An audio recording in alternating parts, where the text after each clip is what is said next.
Have you ever wondered why some people seem to effortlessly gain agreement even before making their pitch? The secret lies not just in what they say, but when and how they say it. In his groundbreaking book Pre-Suasion, Robert Cialdini reveals that the most successful persuaders prepare their audience before the actual message is delivered. In today's video, we'll explore the powerful concept of persuasion, how you can set the stage to make your message more impactful. Stick with me as we uncover the psychological triggers and strategies that will help you influence others ethically while staying mindful of when these tactics might be used on you. Lesson 1. The importance of the privileged moment. Cialdini introduces the idea of a privileged moment, a brief window where the right words or actions can prime someone's mind for a specific response. This moment happens before the actual act of persuasion and is key to influencing outcomes. For instance, a waiter who compliments your food choice before serving you is creating a privileged moment. By making you feel good about your decision, they're increasing the likelihood of a generous tip. To create a privileged moment in your interactions, think about what emotional or mental state you want your audience to be in before you deliver your message. Whether it's excitement, trust, or curiosity, set the tone accordingly. Lesson 2. Focus determines reality. One of the most profound insights from the book is that what we focus on becomes our reality. Cialdini explains that by directing someone's attention to a specific idea or detail, you can shape their perception and influence their decisions. For example, if you're selling a product, emphasizing its most appealing feature can make that feature seem more important than anything else. Advertisers do this all the time, highlighting benefits like eco-friendly or award-winning to make those qualities the focus. In my experience, I've seen this principle work wonders in presentations. By starting with a compelling statistic or question, I've been able to steer the audience's attention and frame the discussion. To apply this principle, consider what you want people to focus on and make it the centerpiece of your message. But be careful. This principle is a double-edged sword, as others might use it to distract you from critical information. Lesson 3. The power of questions. Did you know that asking the right question can be more persuasive than making a statement? Cialdini highlights how questions prime people's minds for the answer you want them to consider.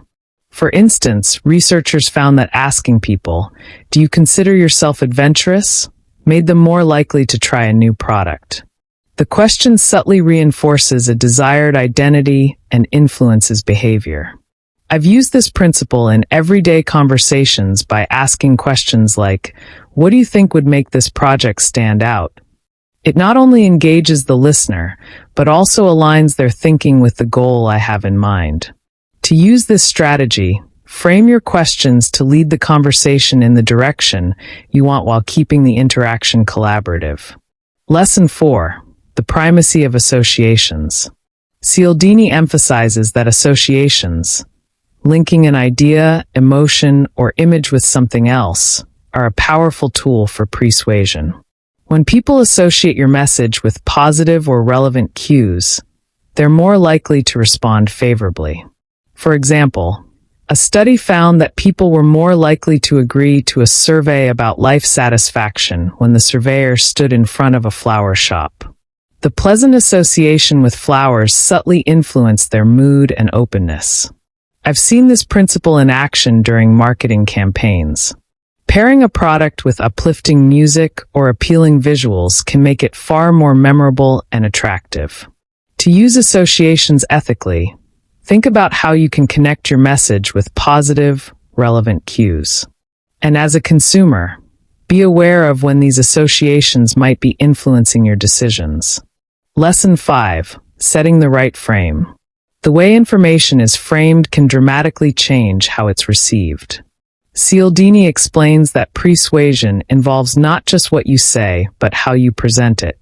For instance, when asking for donations, framing the request with statements like, "Even a small amount can make a big difference," can significantly increase contributions. The frame shifts the focus to the impact rather than the size of the donation. I've applied this principle in negotiations by framing discussions around shared goals rather than differences. It shifts the tone from conflict to collaboration, making it easier to reach an agreement. To master framing, think about the broader context you're creating for your message. Are you emphasizing the benefits, the urgency, or the emotional connection? The right frame can make all the difference. Lesson 6: The role of timing. Timing is everything in persuasion. Cialdini explains that there are optimal moments to deliver your message when the audience is most receptive. For example, researchers found that people are more likely to agree to a request after being complimented or made to feel good. Timing your request immediately after creating a positive emotional state can increase its effectiveness. I've used this principle when pitching ideas. By first sharing a success story or creating excitement about a broader vision, I've found that people are more open to hearing and supporting my proposals. To use timing effectively, pay attention to the emotional state of your audience and align your message with moments when they're most likely to say yes. Lesson 7: Persuasion in digital media.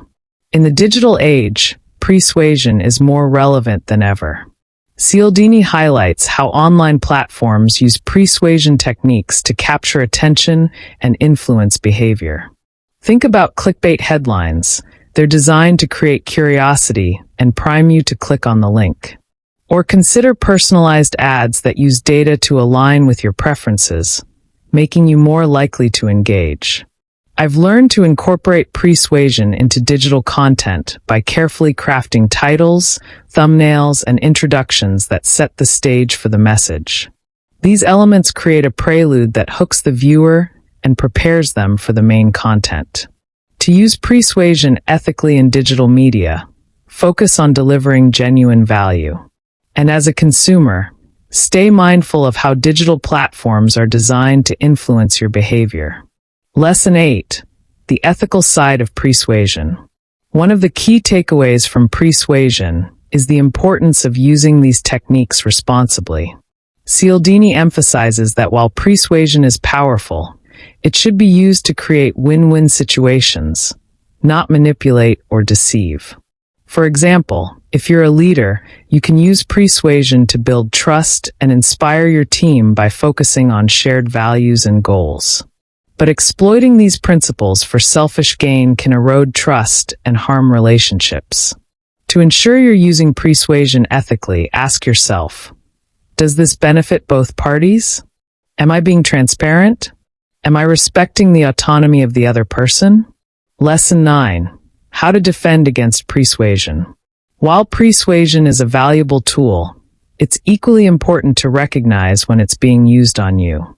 Cialdini provides strategies to defend against unwanted influence. 1. Stay aware of context. Ask yourself why you're focusing on a particular detail. Was it your choice or were you directed there? 2. Pause and reflect. Before making a decision, take a moment to step back and evaluate whether you're being influenced by persuasion. 3. Seek multiple perspectives. Don't rely solely on the information presented to you. Look for alternative viewpoints. By staying vigilant, you can protect yourself from manipulation while still benefiting from positive, ethical influence. Conclusion: Persuasion teaches us that the groundwork for influence happens long before the main message is delivered. By understanding privileged moments, focus, associations, timing, and framing, you can become a more effective communicator while defending yourself against manipulation. What do you think about persuasion? Have you noticed these techniques in your own life? Share your thoughts in the comments below. If you enjoyed this breakdown, check out my video on influence, the psychology of persuasion, to dive deeper into the psychology of decision-making. Don't forget to like, share, and subscribe for more insights on personal growth and influence. Let's keep learning and growing together. See you in the next video.